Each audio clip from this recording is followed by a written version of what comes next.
All right, Henry, truly going to the next level, coming to us live from the field out in Orchard Park. So, okay, for starters, you're in these conditions. It looked like a tough evening to be trying that 44-yard field goal. I mean, what was Tyler Bass working with there? Yeah, winds were blustery. You can maybe see some of the flags up over my left shoulder. The winds were pushing the ball for sure, and yeah, the ball is going to be hard and cold. You could probably see the steam coming off my breath. Not an easy night to play on special teams, and certainly not an easy night to be a kicker. That said, excuses can't really come into play. This is where he plays. This is where he practices. He's the Buffalo kicker. They're in Buffalo. These are the conditions that he's going to work with. You got to tie the game there. And it's just a heartbreaker for Buffalo, obviously. Tough finish. And it's too bad that it came down to that, too, because I think it would have been great to see if Patrick Mahomes could come back on that final drive and maybe actually have to win the game a little bit there, or maybe we see overtime. Maybe we kind of get a repeat or finally something different. Thinking back to that 2022 game where Mahomes won, in the divisional round in overtime. And now Allen is 0-3 against Mahomes. It does. Cheated is maybe not fair, but it's a little bit anticlimactic that we don't get a chance to see Patrick Mahomes there with the ball at the end. I'm curious. This is what I've been thinking about ever since the game ended. I'm confused by Buffalo's decision making there at the end. It felt like the need to be throwing into the end zone, to be going for the win like that, not bleeding clock, knowing that Patrick Mahomes was on the other sideline. Did you find that as confusing as I did there in that, end game sequence? I think you don't want to give the ball back to Mahomes in that situation. So I think if I'm getting you right, that like fourth down decision, for example, and the general urgency on Buffalo, like I get it. You don't want to get in a situation where Mahomes has the ball in the lead. Like that's just not a situation that anyone feels like is a winning formula. So I think Buffalo did what was mostly right. I mean, they got, as much as it would have been absolutely amazing to see Damar Hamlin convert the punt return or the fake punt and get a first down there, maybe too cute of a play call, regardless of who's running the ball. And then looking forward, it creates greater urgency on the ensuing drives where they really can't afford not to score. They have to go for it on 4th and 3. They had a great play dialed up. Lucky to be there. But ultimately, aggressive approach, probably the right approach. You can't get into a situation where Mahomes and Isaiah Pacheco, who I think averaged 6.5 yards per carry or something like that, can chew the clock. They just got into a situation where they were behind the Kansas City Chiefs, and that's, given how good this defense is, that's a really bad position to be in this year.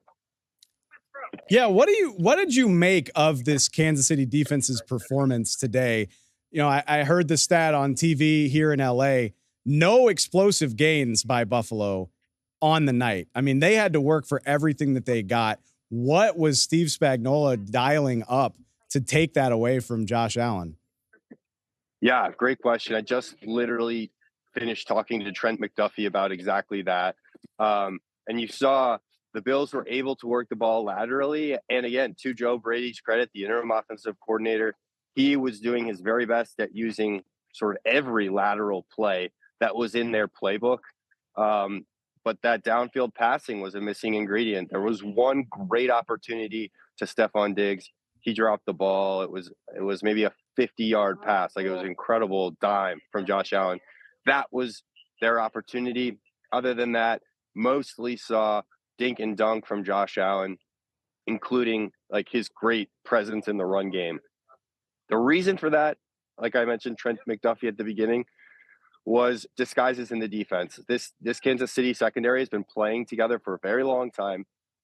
They run a defensive scheme that is very flexible on the back end, which allows their secondary to switch positions, to show one thing to improvise even a little bit. McDuffie was saying, he was like, sometimes we're sort of playing our own defense. We're making up our own defense on a given play, just sort of by communicating in the flow of the play. So essentially, they were throwing a very smart defense, a very complicated defense at Josh Allen, and he didn't trust his eyes downfield enough to target certainly not the middle, and certainly not like the deep third past the 20-yard line. So you just had Steve Spagnuolo and his cornerbacks and safeties sort of at a higher intellectual level than Josh Allen for basically 60 minutes. And that's a tough thing. I mean, that's why we saw him contained in the passing game. That's why we saw him running so much on third down. And damn near pulling it off, damn near doing it all on his own. I'm curious, you're our AFC East writer. The Bills are one of the teams that's your specialty. This is, I mean, it's a tough night in Buffalo. It's going to be a tough couple of weeks there. Where do you see this team going? Obviously, you know, I would say more needs to be done to boost the offensive side of the football, give Josh Allen something to work with. James Cook had a breakout year. I would argue with Gabe Davis potentially leaving, you need even more on that side of the ball. But then at the same time, a really solid veteran defense, but a very injury-prone defense with how many veterans they have there. What do you think is the key to trying to build this thing back up and make another run? Yeah, it's tricky because Brandon Beane, the general manager, spent all of last offseason saying, hey, I'm not going to make a big splash. I'm going to spend responsibly. This is going to be our get right year from the salary cap. Well, guess what? They are in the bottom 5 in salary cap space for next year. They are like $30 or $40 million over the salary cap. So they are not in a super flexible situation as they try and figure out how to better this team. I mean, on paper, you're like, how could you make this team better? They are a really good football team when they're healthy. And like you mentioned, they were simply not healthy, especially on defense, where at every position they were quite thin, maybe except defensive tackle. But even there, they dealt with some injuries. So I think the question is, like, how do they get over this hurdle? Josh Allen is 0-3 against Patrick Mahomes. And I don't think it's because, at least tonight, Josh Allen is that, you know, the gap between Josh Allen and Patrick Mahomes is that significant. It's not 0-3. Like, that doesn't measure, you know, just how far they are in talent. Those two quarterbacks should be much closer. And so they've got to figure out, I mean, and maybe it's a little bit of coaching at the top level, why that separation is still there, and why it seems like Patrick Mahomes can really just control these games, even when Josh Allen is the type of quarterback that should be coming away with a win. I mean, there's no other way to say it. He should have a win against Patrick Mahomes by this point. You have to question maybe even Sean McDermott, whether he's doing enough right now for this team.